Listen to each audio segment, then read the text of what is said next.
you're breaking through because by the weekend and the astrology side, you are moving on. Welcome to Cards and Constellations with Bonnie Morris and Don Rumor Rivera from Sonoran Mystic Tarot. Here, we blend astrology and tarot to guide you through the twists and turns for the week ahead.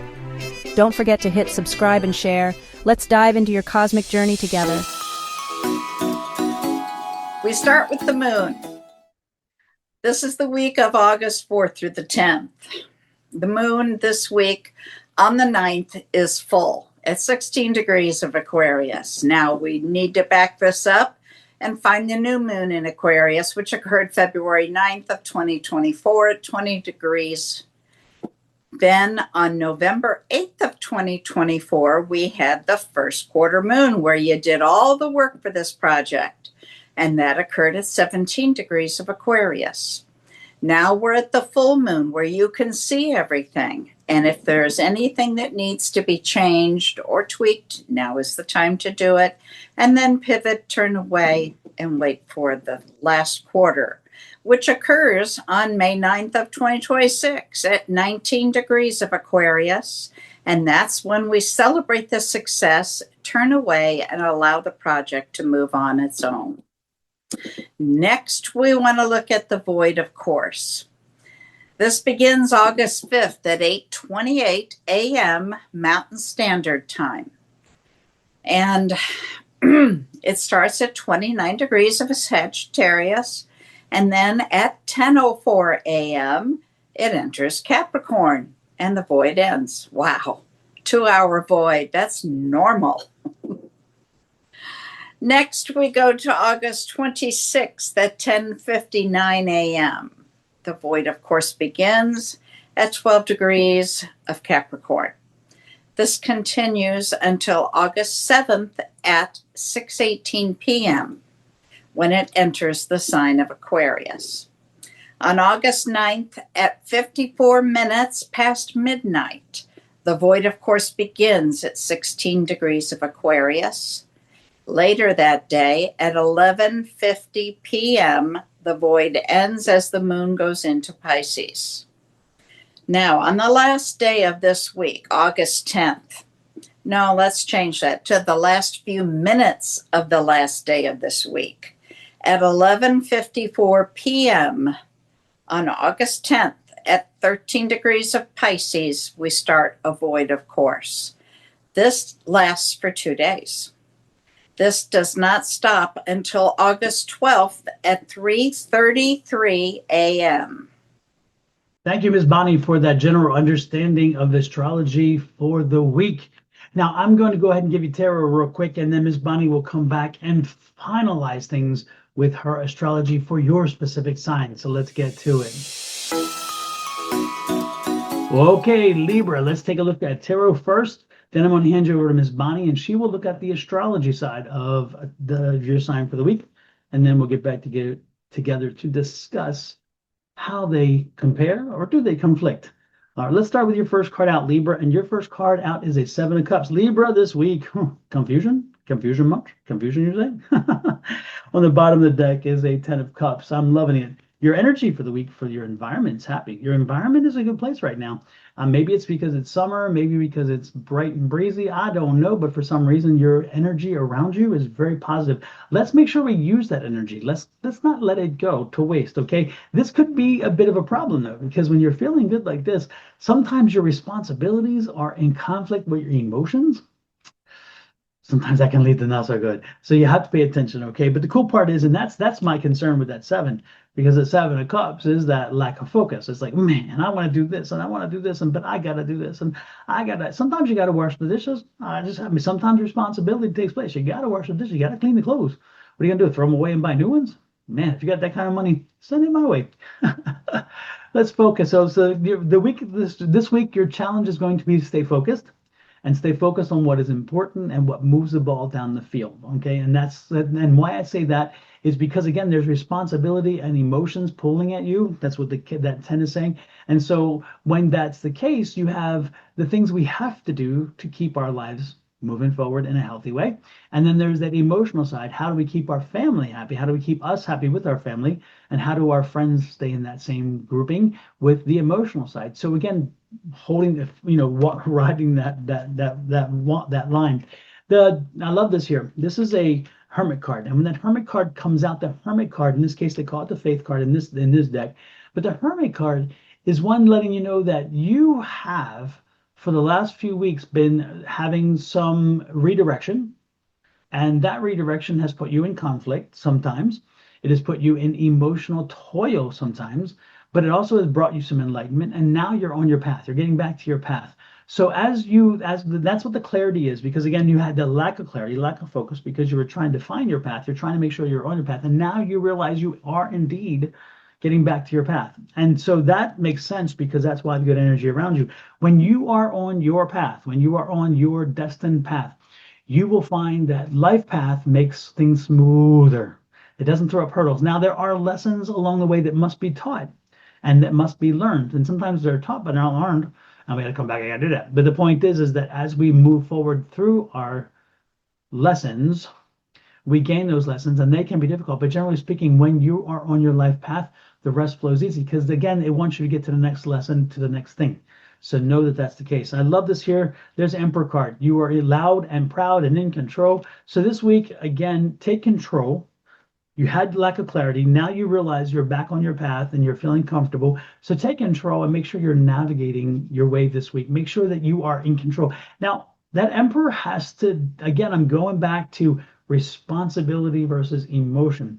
Make sure that you are, as an Emperor, finding the balance between what is necessary and prudent, and then what is wanted and can be prudent, because they don't necessarily overlap, but they can if you find a way to make that happen. And that's what the Emperor can do. He can find a way to make both things one and the same. Okay. The good part is a rest card here. So again, you've been working hard, you've been pushing hard, but as this comes into alignment, you see life gets easier and you are finding a little more rest and more relaxation. This is, again, I'm not surprised, because the happy energy around you all week. This is a good week for you. This is a good week. Again, let your emotions, let them flow a bit. Let's not get crazy. Make sure we are taking care of our responsibilities. Make sure we're staying focused and we're moving the ball down the field. And ultimately, we'll be happy we did, because there's a 10 of, the 10, yep, the 10 of coins, which is that abundance card, happiness at home. So we have two tens. I'm loving this. Two tens, two tens, two tens. We'll take them both. One is in the environment, and then one is yours. And so the 10 of Pentacles is that abundance card. So again, when you're on your path, you're finally relaxed. By the end of this week, you're going to be in such a very much more relaxed state than you've been in a long time. And you're going to feel like you know where you're going. For the first time in a long time, you truly have clarity on where you're going, and you found the balance between emotion and responsibility. I'm loving this. Miss Bonnie, what do you say? How can astrology line up with this, or can it beat this? Or are you going to give me some bad news? Let's see. All right, Libra, let's start off the week with Venus in a square to Saturn. Also, having that kite that's leading us towards Saturn, pulling Mars along on the tail. Mars is also opposite Neptune, because Neptune and Saturn are conjunct. This can bring a tension between that desire to act that you get out of Mars and this pull on your dreams or ideals. It can sometimes make a struggle to distinguish between inspired action and escapism, so be cautious. We come very close to having a grand cross with a grand square. However, there's a few more degrees to go before we really get there. We can still see the cross, but it's not precise enough to give it the benefit.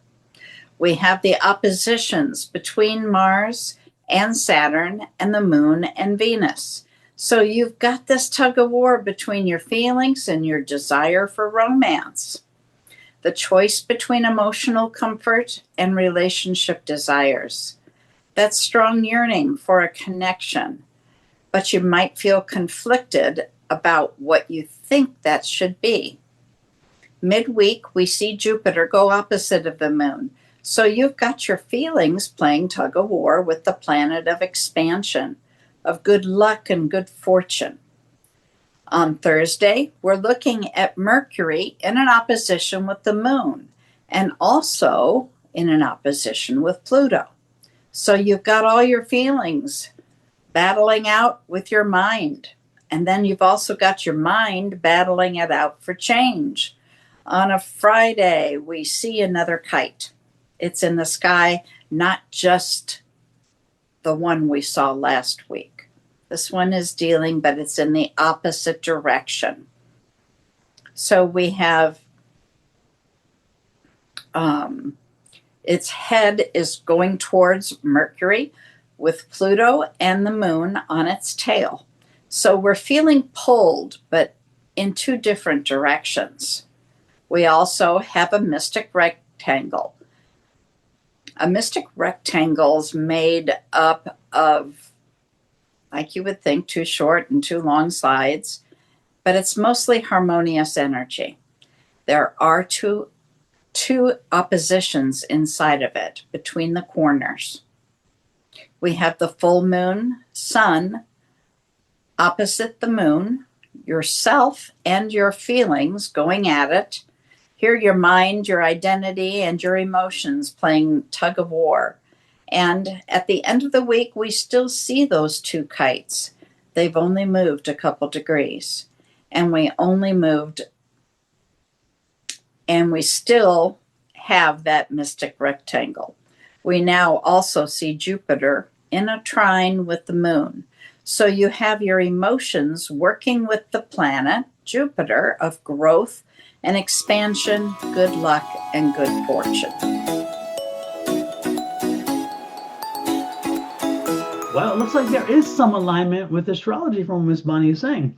They've got that relationship situation, that emotional side, and then that responsibility side. You got that kite that is pulling over here. You had that square, which is the beginning of the week, which put us in a juxtaposition to some other things. And then ultimately, as you move through, you get two kites pulling on you different sides, but you got your energy from the focus. So even though you have the six sides of that kite pulling different directions, you got your clarity. Because of that lack of clarity, and because you knowing that lack of clarity would be there, you had your clarity going in, and therefore that did not bother you. That did not bother you at all. And not only that, but there's so much emotions running through there, but you have an understanding of how to keep the emotions in check, so where they can be beneficial but not overstimulated and therefore messing things up. And so it sounds like these two things align very well. And again, this is going to be a great week for you. Get out, be in front of people, be with people, enjoy life again. Make sure that you, oh Lord have mercy, I just had a deep breath there. Like, I could just breathe. I just felt that you can just breathe again. It's been a while. So let's take a breath and let's get out in life and let's enjoy the so many blessings that we have. Okay. There's so much more than we know if we stop and take a look. With that said, please hit that like, share, subscribe, and follow buttons. When you share, you help us grow our channel. I'd appreciate it. If you're on the Sonoran Mystic Tarot channel, which is mine, make sure you hit the subscribe and then pop over to Your Love Goddess and do the same there. If you're on Your Love Goddess, please pop over on YouTube to Sonoran Mystic Tarot. That's my channel. And hit that subscribe button. I would truly appreciate it. And if you're so inclined, pop over to Cards and Constellations and do the same thing there. With that said, I'm going to let you go. Have an amazing week. We love you all. Take care. Share with us. Let us know how this resonates with you. Bye.